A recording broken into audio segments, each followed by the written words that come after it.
नमस्कार विद्यार्थी मित्रांनो, तुम्हा सर्वांचे PR डिकोड या यूट्यूब चॅनलवर स्वागत आहे.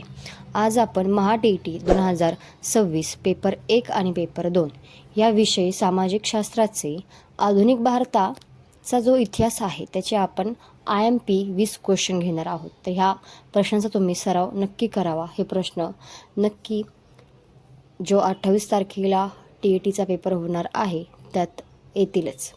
पहा, प्रश्न क्रमांक 1. सरस्वतीबाई जोशी यांनी पुणे या ठिकाणी कोणत्या नावाची सामाजिक संस्था स्थापन केली? तर पहा, ऑप्शन ह्याचे अ. स्त्री विचारवती, ब. सार्वजनिक सभा, क. सत्यशोधक सभा आणि ड. परमहंस सभा. सांगा बरं, सरस्वतीबाई जोशी यांनी पुणे या ठिकाणी कोणत्या नावाची सामाजिक संस्था स्थापन केली असेल? तर पहा, ह्याचं योग्य उत्तर आहे ऑप्शन क्रमांक अ. स्त्री विचारवती. आता सरस्वतीबाई जोशी हे जे आहे यांनी पुणे या ठिकाणी स्त्री विचारवती या नावाची काय केली तर सामाजिक संस्था स्थापन केली. पाहूयात पुढील प्रश्न क्रमांक 2. बॉम्बे असोसिएशन या संस्थेच्या स्थापनेचे उद्देश डॅश डॅश होते, म्हणजे टिंबटिंब होते. काय असेल ह्याचे उद्देश? पाहूयात ह्याचे ऑप्शन. 1. हिंदी लोकांचा राज्यकारभारात समावेश असावा याची दखल घेणे. 2. हिंदी लोकांचा राज्यकारभारात समावेश नसावा हे पाहणे. 3. इंग्रजांविरुद्ध सत्याग्रह करावा हे ठरविणे. आणि 4 ऑप्शन आहे सदनशीर मार्गाने लोकांची ग्रहाणी सरकारातर्फ पर्यंत पोहोचविणे. पहा, त्याचं आता योग्य उत्तर आपण पाहूयात काय असेल. बॉम्बे असोसिएशन या संस्थाचे जे काही स्थापनेचे उद्देश होते ते पाहूयात. ऑप्शन क्रमांक 1 आणि 4 ह्याचं योग्य उत्तर आहे. तर ऑप्शन 1 आहे हिंदी लोकांचा राज्यकारभारात समावेश असावा याची काय केली दखल घेतली जात होती. तसेच सनदशीर मार्गाने लोकांची ग्रहाणी सरकारातर्फ पोहोचविणे हे देखील ह्याचं उत्तर आहे. खरं तर ह्याचं 1 आणि 4 हे दोन्ही उत्तर आहेत. पाहूयात प्रश्न क्रमांक 3. संयुक्त महाराष्ट्र सभेची स्थापना कोठे झाली? आता संयुक्त महाराष्ट्राची स्थापना ह्याचे ऑप्शन पाहूयात. मुंबई व पुणे. ऑप्शन 2 मुंबई, ऑप्शन 3 मराठवाडा आणि ऑप्शन 4 बेळगाव. तर पहा, ह्याचं योग्य उत्तर काय असेल सांगा बरं विद्यार्थ्यांना. संयुक्त महाराष्ट्र सभेची स्थापना, तर पहा, संयुक्त महाराष्ट्र सभेची स्थापना मुंबई येथे झाली. पाहूयात पुढील प्रश्न क्रमांक 4. ब्रिटिश सत्तेविरुद्ध संघर्ष करण्याची प्रेरणा क्रांतिकारकांना कोणत्या नाटकामुळे मिळाली? आता जी ब्रिटिश सत्ता आहे त्याच्याविरुद्ध जर आपल्याला संघर्ष करायचा आहे त्याची प्रेरणा क्रांतिकारांना कोणत्या नाटकामधून मिळाली असेल? पाहूयात ह्याचे ऑप्शन. ऑप्शन क्रमांक 1 कीचकवध, 2 आहे ऑप्शन क्रमांक सुभद्राहरण, 3 सौभद्र आणि ऑप्शन क्रमांक 4 आहे कट्यार काळजात घुसली. तर सांगा बरं, कोणतं नाटक आहे त्या नाटकामुळे ब्रिटिश सत्तेविरुद्ध संघर्ष करण्याची जी प्रेरणा आहे ती आपल्या क्रांतिकारांमध्ये काय केली आली? तर सांगा. ह्याचं योग्य उत्तर आहे ऑप्शन क्रमांक 1 कचकवध. कचकवध हे नाटक आहे त्यामुळे त्यांना काय केलेली प्रेरणा मिळाली. पुढील प्रश्न क्रमांक 5. अयोग्य जोडी निवडा. आता बघा बरं, कोणती जोडी अयोग्य आहे आपण पाहूयात. पाहायचे ऑप्शन क्रमांक अ Ilbert bill, Lord Ripon. Option क्रमांक ब खालसा करारांचे तत्व समोर कोण आहे तर पहा लॉर्ड डलहौसी. ऑप्शन क्रमांक क बंगालची फाळणी समोर कोण आहे? Lord Curzon. आणि ऑप्शन क्रमांक ड काँग्रेसची स्थापना लॉर्ड लिटन. सांगा बरं, कोणती जोडी अयोग्य असेल? काँग्रेसची स्थापना का बंगालची फाळणी का खालसा करण्याचे तत्व का इल्बर्ट बिल? तर पहा, ह्याचं योग्य उत्तर आहे म्हणजे अयोग्य जोडी आहे ऑप्शन क्रमांक ड काँग्रेसची स्थापना लॉर्ड लिटन. पाहूयात पुढील प्रश्न क्रमांक 6. इसवी सन 1857च्या उठावात खानदेशातील भिल्लांचे नेते कोण होते? सांगा बरं, जे 1857चं उठाव झालं त्या उठावात जे भिल्ल्यांचे म्हणजेच खानदेशातील जे भिल्ल्यांचे नेते होते ते कोण असेल आणि कोण होते बरं? पहा, ह्याचं ऑप्शन पाहूयात. ऑप्शन क्रमांक 1 काझीसिंग नाईक, ऑप्शन क्रमांक 2 भीमा नाईक, ऑप्शन क्रमांक 3 भागोजी नाईक का ऑप्शन क्रमांक 4 दौलत सिंग. सांगा बरं, कोणते योग्य आन्सर असेल ह्याचं उत्तर असेल भिल्ल्यांचे नेते कोण होते? तर पहा, ह्याचं सर्व पर्याय योग्य असं उत्तर येईल, कारण की काझीसिंग नाईक हे देखील होते, भीमा नाईक हे पण होते, तसेच भागोजी नाईक आणि दौलत सिंग हे चारही भिल्लांचे नेते होते. 1857च्या उठावात हे खानदेशातील भिल्लांचे नेते होते. समजलं? पाहूयात प्रश्न क्रमांक 7. आदिवासी भिल्लांचा उठाव कोठे तीव्र स्वरूपात होता? सांगा. जे आदिवासी होते आणि त्या भिल्लांचा उठाव कोठे सर्वात तीव्र स्वरूपाचा होता? पाहूयात ह्याचे योग्य ऑप्शन काय असतील ते. ऑप्शन क्रमांक 1 खानदेशात, ऑप्शन क्रमांक 2 नगर जिल्ह्यात, का ऑप्शन क्रमांक 3 कोल्हापूर, का ऑप्शन क्रमांक 4 सोलापूर. आदिवासी भिल्लांचा उठाव कोठे तीव्र स्वरूपाचा होता? सांगा ह्याचं उत्तर. पहा, ह्याचं योग्य उत्तर आहे ऑप्शन क्रमांक 1 खानदेशात. खानदेशात आदिवासी भिल्लांचा उठाव काय होता? तीव्र स्वरूपाचा होता. पुढील प्रश्न क्रमांक 8. इसवी सन 1936मध्ये भारतीय राष्ट्रीय सभेचे ग्रामीण भागातील पहिलेच अधिवेशन जळगाव जिल्ह्यातील फैजपूर येथे भरले होते. फैजपूर काँग्रेस अधिवेशनाचे अध्यक्षपद कोणी भूषवले होते? सांगा बरं. जे जळगाव जिल्ह्यातील फैजपूर येथे अधिवेशन भरले होते, भारतीय राष्ट्रीय सभेचे ग्रामीण भागातील पहिलेच अधिवेशन होते ते कुठं? जळगाव या जिल्ह्यामधील फैजपूर येथे भरले होते. तर या फैजपूर काँग्रेस अधिवेशनाचे अध्यक्ष कोणी भूषवले होते? सांगा बरं. अध्यक्षपद जे आहे ते कोणी भूषवले होते? 1936मध्ये झालेले. चला पाहूयात त्याचे ऑप्शन क्रमांक अ जवाहरलाल नेहरू, ऑप्शन क्रमांक ब महात्मा गांधी, का ऑप्शन क्रमांक क वल्लभभाई पटेल, का ऑप्शन क्रमांक ड M.N. रॉय. चला ह्याचं योग्य उत्तर आहे पहा जवाहरलाल नेहरू, ऑप्शन क्रमांक अ.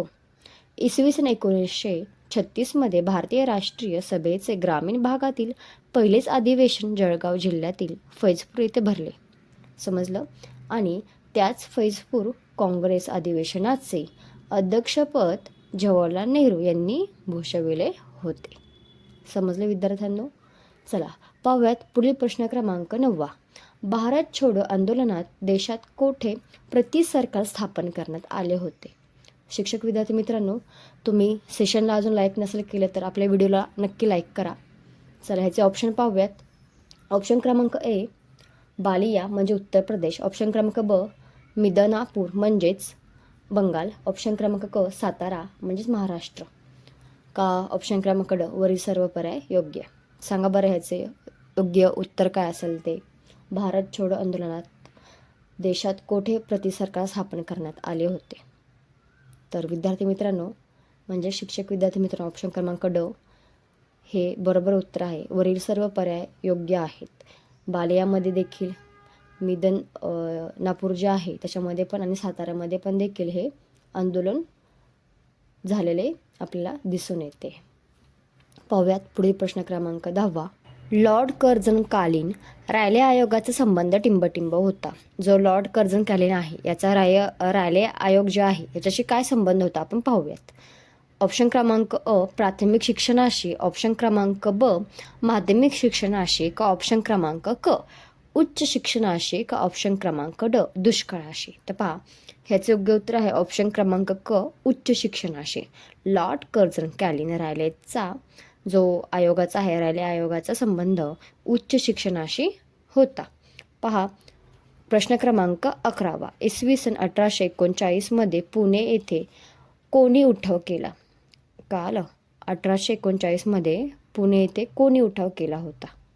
पहा ह्याचे ऑप्शन 1 कोळ्यांनी, ऑप्शन क्रमांक 2 भिल्ल्यांनी, का ऑप्शन क्रमांक 3 वारल्यांनी, का ऑप्शन क्रमांक 4 कथकऱ्यांनी. तर पहा ह्याचं योग्य उत्तर आहे ऑप्शन क्रमांक 1 कोळ्यांनी. इसवी सन 1839मध्ये पुणे येथे कोळ्यांनी उठाव केला होता. पहा पुढील प्रश्न क्रमांक 12. ब्रिटिशांनी वासुदेव बळवंत फडके यांना कोणत्या कारागृहात ठेवले होते? चला तर ह्याचे ऑप्शन पाहूयात. ऑप्शन क्रमांक 1 आहे म्हणजे अ आहे ठाणे, ब अंदमान, क मांडले आणि ड एडन. सांगा बरं ह्याचं योग्य उत्तर काय असेल. ब्रिटिशांनी वासुदेव बळवंत फडके यांना कोणत्या कारागृहात ठेवले होते? तर ह्याचं योग्य उत्तर आहे ऑप्शन क्रमांक ड एडन.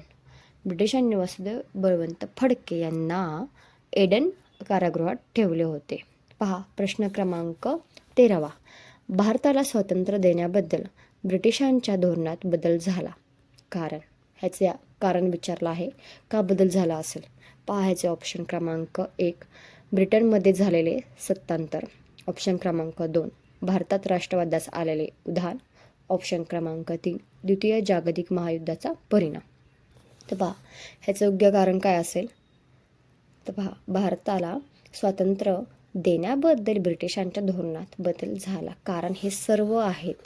ब्रिटनमध्ये झालेले सत्तांतर, भारतात राष्ट्रवादास आलेले उधाण आणि द्वितीय जागतिक महायुद्धाचा परिणाम. हे तिन्ही प्रश्न बरोबर आहेत आणि तिन्ही उत्तरं बरोबर आहेत. पहा पुढील प्रश्न क्रमांक 14. हिंदुस्थान सरकारच्या 1935च्या कायद्याची पार्श्वभूमी कोणत्या घटकांनी तयार केली.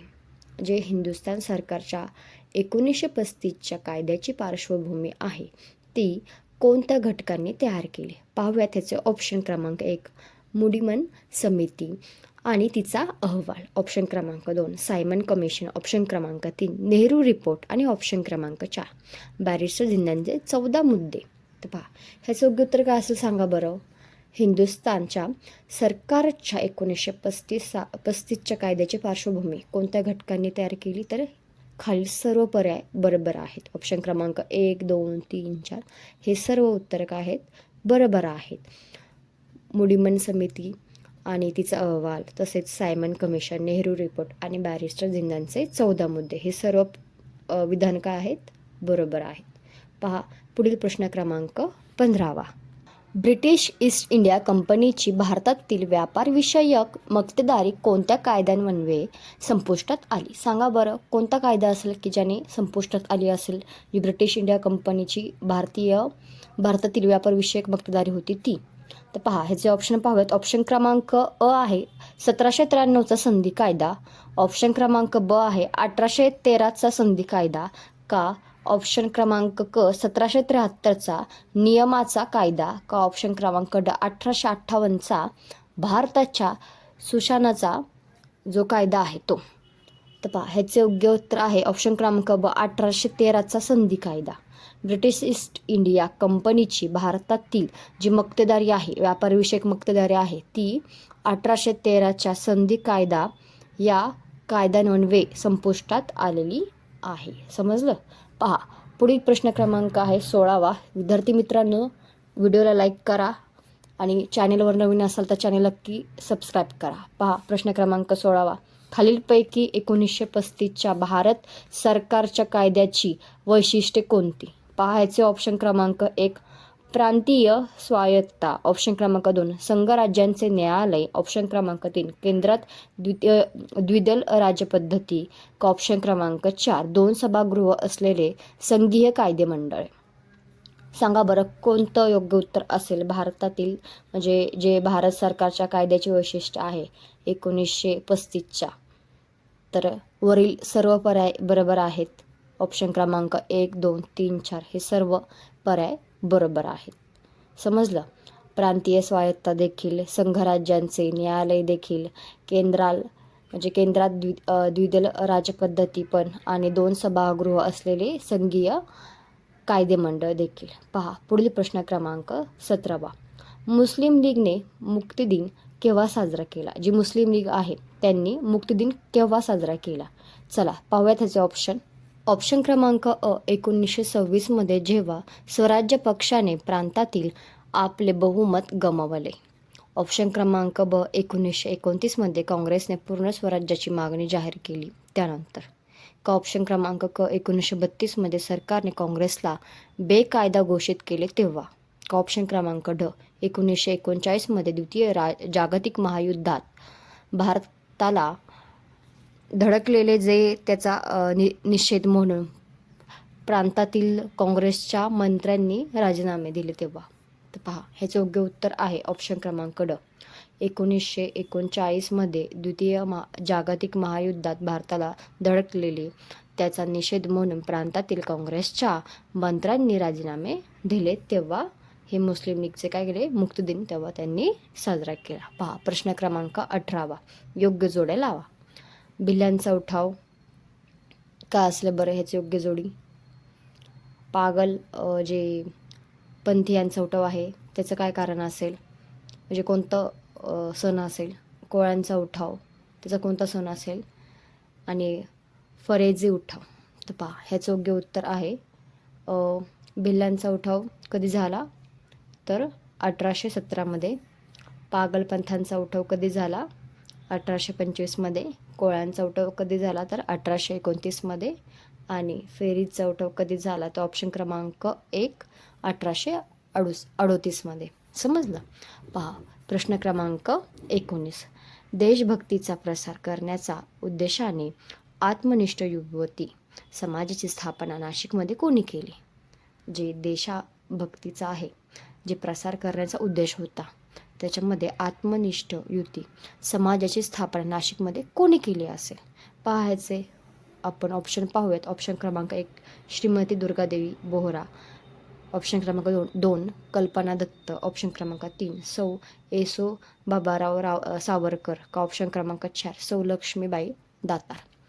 तर ह्याचं योग्य उत्तर आहे ऑप्शन क्रमांक 3 सौ येसो बाबाराव सावरकर यांनी देशभक्तीचा प्रसार करण्याच्या उद्देशाने आत्मनिष्ठ युवती समाजाची काय केली? स्थापना नाशिकमध्ये केली.